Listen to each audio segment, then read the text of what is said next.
What's up, guys? Back to 3 Straight G's. UFC Fight Night, Monterrey, Mexico, Part 2. Ariel Kalani, Greg Blackson, Spill Bag of Ice, a.k.a. Mr. Bag Ice, Carlos Bidon. He's not here today. Brought to you by Palmer Electric, Shocking Experience, and FightLiveTV.com. Go there, subscribe, order every type of combat sport you want for a small price a month. MMA, Sambo, Taekwondo, Karate, Judo, all that. Wow, that's one small price a month. What about sumo? I gotta tell them to get sumo on there too. That's Sumo's coming. That's gonna be real. FightLiveTV.com. Holla. So up next, Formiga Cejudo. Why don't you start this time, Mr. Bag of Ice? You know, at one point, Formiga was like the #1 ranked flyweight in the world. Yeah. And then Uncle Creepy beat him, and he was #1. And then... That's good memory. A lot of people don't know that. That's exactly... Well, you know, the flyweight division is very small. It's very easy to pay attention to. No point in Not like everyone else, but it's you like know, 800 guys. They don't give people credit. You know, you don't even see anything going on Uncle Creepy anymore, and that's exactly... Or you don't see the promotion of Formiga. And he was #1 at 25 for years and years and years. Years and years. And Yeah. Until Uncle Creepy dropped beat down him. to 25 Good and memory. whooped that ass. Good memory. Get those guys It's not credit. just Twilight Get those references. guys credit. By the way, I've never seen Twilight. I just, you know, All it is I know pop culture. It's just bisexual guys that shine in the sunlight. Be quiet, good burger. That's all it is. So break down the fight, my man. Yeah, so Formiga, you know, he was that guy. But now, it's a new era. My man Cejudo there with the wrestling. You know, it's not always pretty, it's not always exciting, but damn is it effective. Yeah. So I just, you know, Formiga's pretty good, pretty slick with the submissions for sure. But I don't see him out grappling Henry, and I don't see him catching him in a submission. I think it's going to be pretty competitive, but I think I'm going to have to go with the Olympic wrestlers. With the 80s haircut. I love it. That is a throwback haircut. What's You know, your thoughts? Formiga is like you had said, at one point in time he was the #1 guy at 125. Hasn't worked out for him. He's only got 3 losses, so it's not like he's fallen off completely. I'm more concerned about Henry Cejudo because there's a lot of hype behind this guy ever since coming in, winning the Olympic gold medal. And right now, you know, because Demetrius Johnson has cleared out the division twice over, basically, it's like Cejudo's the next guy in line if he puts up a good performance. So would the pressure be too much for him? He's taking on a tough fighter that you can't overlook. The possibility of a title shot after this. Olympics is that, but guess what? That's pressure. It's pressure, trust me, it is. But this is a different type of pressure. But which pressure do you think is more? Representing your country or just yourself and your team in a singular fight? We have seen it, but those are two different sports. Those are 2 different sports, though.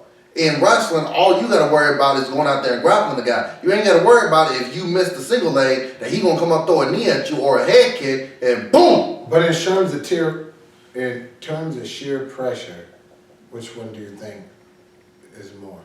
I mean, I think the Olympics is more because that's a totally different animal just in itself. I mean, anybody talks about what's the toughest sport in the world, amateur wrestling, hands down, blows everything else away.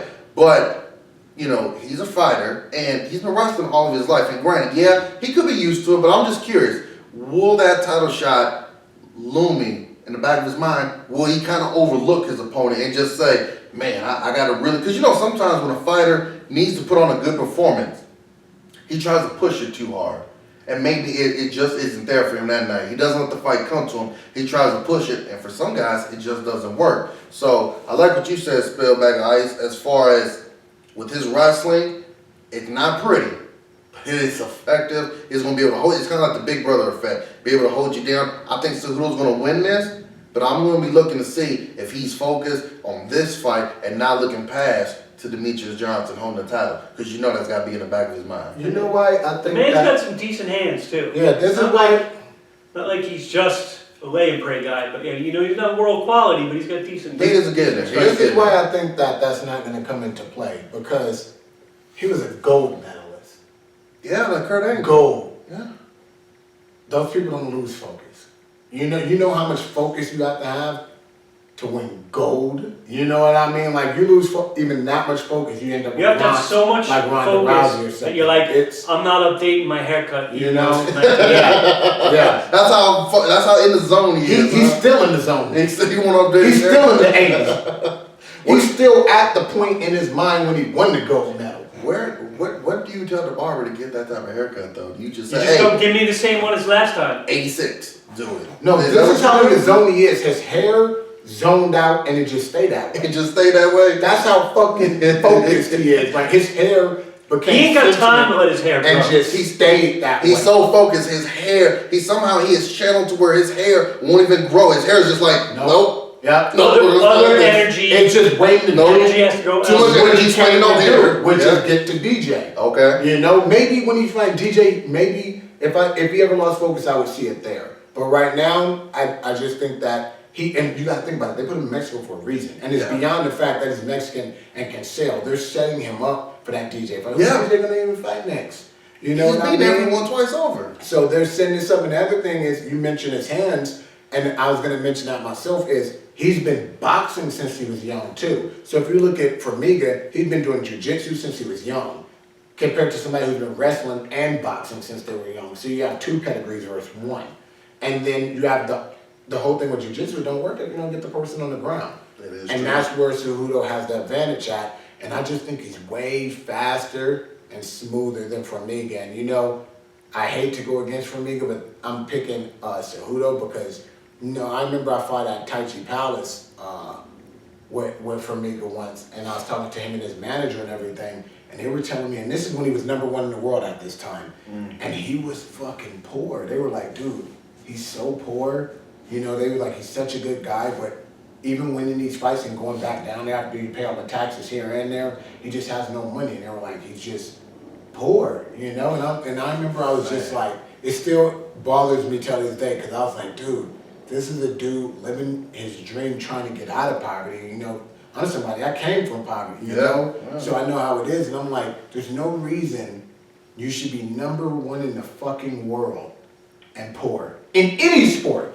I don't care if it's badminton, you know? And it bothers me till this day. It just shows you, to go slightly off topic, that this shit with MMA has to be fixed, you know, with this financial thing. Because he, like Spill said, he wasn't like #1 for a year. He was #1 for years. Yeah. And this guy's poor. That should never be happening. And you know, I became a real fan of him then because he was so humble and just like, I was like, man, it don't bother you and stuff. He's just like, you know, and it didn't even bother him as much as it bothered me, you know? And I'm like, you know, this is a real dude. So I've always liked him, you know, as a person for that. You know, he's just like, I'm going to keep working harder and stuff, put his nose to the ground. But as far as the fight go, I just don't see him winning this one, you know? It's a tough outing for him, for sure. I think it's going to be competitive. Oh yeah, it You know? should be competitive. I mean, there's always a chance of landing that one quick, you know, straight right or left hook that to cancel somebody. But with these two guys' skill level, it should be a competitive outing. And so who else Mexican? You know he got a jaw. Oh yeah, oh yeah. He got a Oh, chin, yeah. man. I hope he just walks out to like an '80s action movie classic, maybe like you know, you're the best around. That's what Luke Rocco did. Luke Rocco did that against Machida. He could come out. That's why he went so Danger good. Zone. He could come out to Danger Zone. Top Gun. I'm just saying, That's man. We're fucking going for strong. class. Lana. That's strong. Lana. To that. Danger Zone. So we all got Cejudo. USA. USA. All right. So up next, Ricardo Lamas, Diego Sanchez. Yes. Yes. Yes. Yes. Now it's Do a time yes to do cartwheel your for crucifix us. nonsense. I got one arm right now, or else I would. Spell, you should do a yes cartwheel for everybody. Yeah. Okay. The nightmare. On you know, one of those Wait, what is he compilations now? of people doing stupid shit. What the hell is he now? First he was the Nightmare, now he's like the Dreamer or the Dream or something. You know, I'm sticking to the Nightmare. I like that more. You know, We'll see. we ain't about seeing Dream. We want to see him be the Nightmare. So Diego, Nightmare Sanchez, Ricardo, Bully Long. Why the hell is everybody a bully? I don't even like bullies. I thought we were supposed to be against bullies. Stop bullying. But hey, I want to be the. I don't know, but that's his name. Yeah.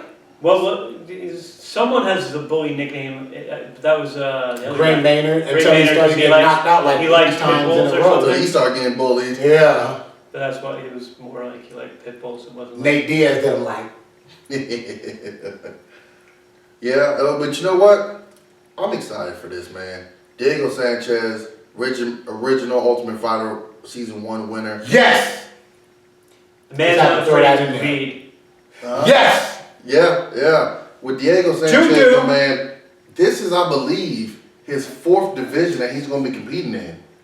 Because remember, he won the Ultimate Fighter at 85 at middleweight. Yeah. Competed at 170. And King of the Cage, he was 170. Yeah. Went down to 155. Yeah. Now he's at 145, making his debut. How is he? You know, me and him talk on Twitter. Diego, you know what I mean? I got your back. You know what I mean? The Nightmare Fallen Angel. We have your cause.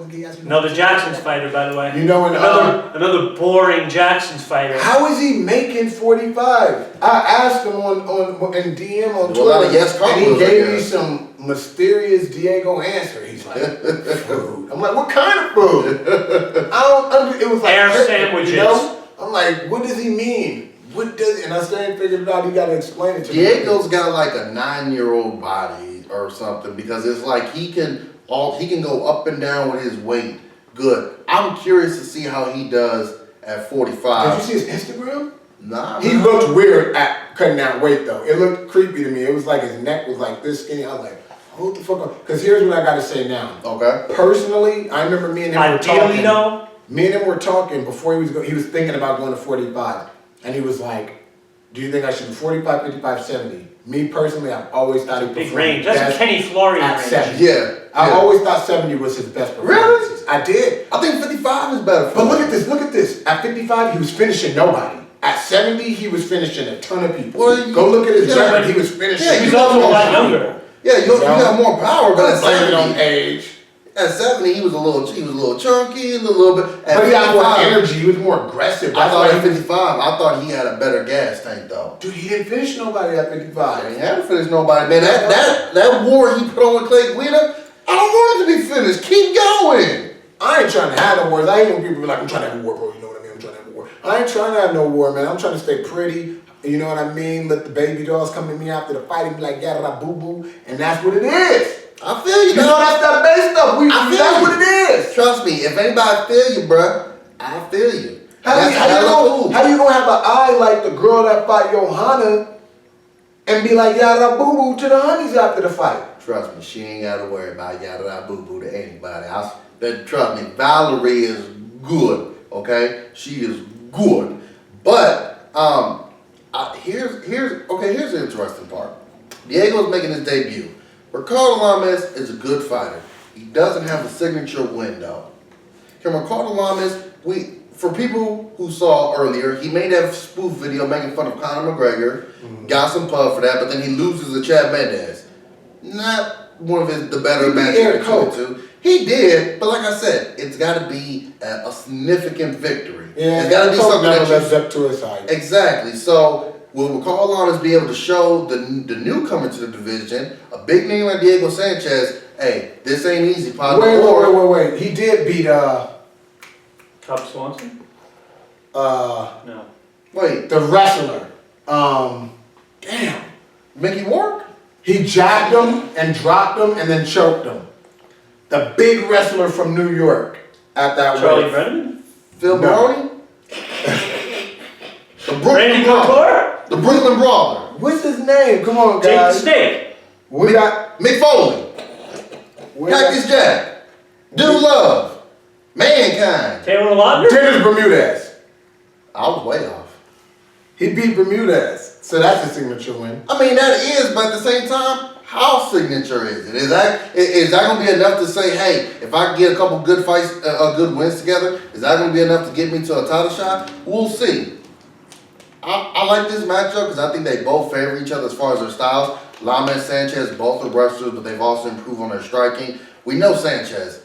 He's gonna come there. He's gonna do his yes chant. He's gonna have the mean stare, and we know he's gonna come in ready to fight. You say he comes from Greg Jackson. Theoretically, those guys have a boring game plan, but somehow Sanchez gets hit in the mouth one time, and that game plan goes out the window, and he just goes for it. So I'm very curious to see. That I was being sarcastic. Oh no, I know you was, man. I was just saying, there's a lot of people out there that feel that Greg Jackson fighters are. Yeah, because GSP went to him once and said, "How do I win? How do I not get knocked out again?" And Greg, doing his job, told him. And then, but it wasn't as exciting. And then people were like, no, Greg Jackson's a sport killer. No, it wasn't even people. It was Dana fucking White, the bald father, that put that out there. And people were just drones. They're like, Dana said it. Yeah, Dana it's gotta be true. And they just started. If you're a coach and you're not telling your fighter the best way to win, you're not doing your job. So basically, if you're a coach and you're telling somebody they won a round that they didn't win, like Edmund did Ronda Rousey, you aren't a good coach, is what you're basically saying. Well, that's not what I'm saying, but that's true. That's not what I'm saying, but it's true. So, with Diego in this fight, here's how it is in my mind. If Diego has the same energy and durability he had at 55 and 70, it's going to be a pretty easy win for him. Because I think that trading firepower for firepower, Lamas doesn't have that chin. And I don't feel he has that pace or standing or grappling that Diego brings.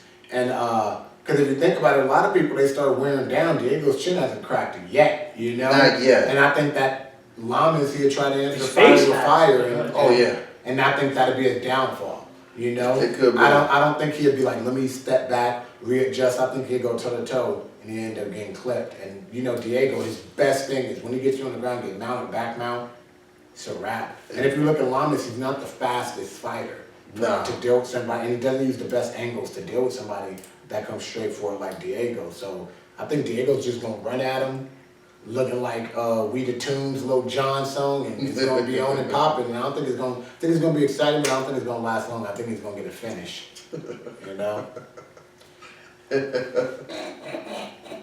Judo. I think Lamas is technically the better fighter, and Diego's all over the place, man. Sometimes he looks fantastic. Sometimes he looks, what the hell happened to him? But one thing, he sort of got that Chris Lieben thing of, he's going to fucking bring it every time. He's going to be tough. He's going to be bloody. He's going to just, he's never going to quit. So, my brain is leaning a little towards Lamas, but going with my newfound idea to never pick against Jackson fighters, I'm going to give it to Diego, the Nightmare Dream. Ooh. So, yes. I got Diego. I got Diego as well, man. He's like Forrest Griffin. He fights better once you punch him in the mouth.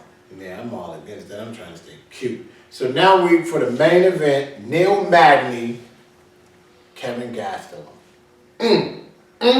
So I guess I'll start this one off. First of all, I got to say much respect to both these guys. Neil Magny, the only survivor of Tough 16 in the UFC. And I love how he keeps it busy. One more time, busy schedule. Yeah. You know what I mean? If I ever get in the UFC, I hope to emulate him, Donald Cerrone, and be that guy that takes those fights and gets that thing. And, because it's not how long you've been in the UFC. There's guys who've been in there like 3 years, only fought 4 times, Yeah, it's how many fights you get. And he's getting those fights in, and I respect it for him. And the thing about him is, he's always in shape. His cardio is some of the best in the UFC. And I see him get better with each fight. Yeah, he certainly does. But at the same time, Gastelum, a lot of people picked Uriah Hall to win that season. When it started, I picked Gastelum, and he won, and he's progressed, at the right pace. And he's getting better and better and better. And I just think that, even though I like both guys, I think Magny's going to lose this fight only for this reason. Is if you put them at a starting point of when they were both on Tough, I feel Gastelum's skills at that point were better than Magny's skills at that point. So you're taking, like, he's here, and they've both been progressing. And I just think that because Gastelum is another rare person that does get better, it hasn't given Magny a time to catch up. You know, Magny's catching up to people who, like Eric Silva. Yeah. Eric Silva, if he would have fought Magny a while ago, I would have picked him to beat him. But at the time they fought, I picked Magny to win because I felt like he had worked enough to pass up his skills, and he proved that in the win. But with somebody else that's always progressing, I just think that that's not going to play out here, only because he happens to be facing another consistent worker like himself, another person with cardio like himself and determination like himself, and it's just going to end up being where it's going to play out. And if you look at it in the Damian Maia fight, he can be taken down and held down. Yeah, very true. And Gastelum is going to take you down, hold you down, and you know if he gets your back, he has one of the best rear naked chokes in the business, and I think he's actually going to get it finished by rear naked choke. So, you know, the biggest question is for Gastelum, how's his weight going to be? He struggled with making weight, struggled with cutting down. He says, "Hey, I'm committed." Hire Crystal Galasso. That is true. She'll get you right. So how's that going to be? But I feel I'm on the line with you. I think these guys are both progressing very well. They're both very good strikers. Gastelum has the power in the striking. Magny has the accuracy. Make it rain. What am I, in India? Yeah, we do that. We do that in the danger zone. But I do think Gastelum is going to be able to kind of, in a way, do what Damian Maia did. Take Magny down, hold him down, like you said. You get your back, he's going to go ahead and put it in his rear naked choke. But not just that, but I also think, when I look at Gastelum sometimes, I almost look at him as a small, poor man's version of Cain Velasquez. Not all... Cain Velasquez kid. Not equal in every way. In Mexico or not? Or outside Mexico? Outside of Mexico. Outside of Mexico, non-injury, that Cain. But I look at it in the sense that, you know, not just body-wise, but he's got some decent power that people don't give him too much credit for. Very, very good wrestler. He gets you on the ground. Not too many guys get up when Gastelum takes you down. I really, really like Magny. I just think this one, unless he lands a good shot or he's able to keep him on the outside with his striking, I just think Magny's not going to be able to stop the takedowns and be able to get up from it. Yeah. Hopefully he's been working his jiu-jitsu game from the bottom. Look, when you take on Damian Maia, he's one of the greatest grapplers in the world. Not just MMA, the world. So you're going to look kind of suspect against him. So how would he look against Gastelum? We'll see. But Kevin Gastelum, man, he's got all the tools to take that next big step. I think so too. You know what? One thing is, a lot of people might not share my opinion. I feel Gastelum's the more dangerous ground fighter out of him and Maia. Because if you look at Maia, he gets stuck in jiu-jitsu mode a lot of the time. I see what you're saying. And when he was with Magny, it was strictly a jiu-jitsu match. When Gastelum gets you down, you know, we spoke about this last podcast, he's one of the people like Matt Hughes or somebody, or like Velasquez, he does the damage. Yeah. And that's what I think will make Magny turn his back for him to get that fight. Very much so. Very much so. And that's probably why he does it, is that he knows if I stay working here, guys are going to try to scramble, they're going to turn, and then once they give me their back, lights out. So, what do you think, Mr. Bad Ice? Over here liking pictures on Instagram. What? Over here liking pictures on Instagram, or he's looking at that LVAC booty on there. Oh, is that what it is? No, I was actually trying LVAC booty. Oh, classic, man. Archer, classic. Yeah, so, no, you can't. Gastelum just always seems to have an answer for whatever. He's just, you know, he's well-rounded, and he just has a way of shutting down everyone he faces. And Magny's a tough dude, but, you know, there's no reason for me to think that he's going to be the guy that's going to be the antidote to Calvin Gastelum's assault, if you will. So I got Gastelum all day. Plus, I met him at a party once in Vegas. Nice guy. My heart. Mariah Hall too was there. My heart and my mind says Gastelum, but my blackness would not allow me to pick against a brother. So Magny, let's bring it home. But I gotta go to Money Act because I'm betting on these fights. I gotta go Gastelum.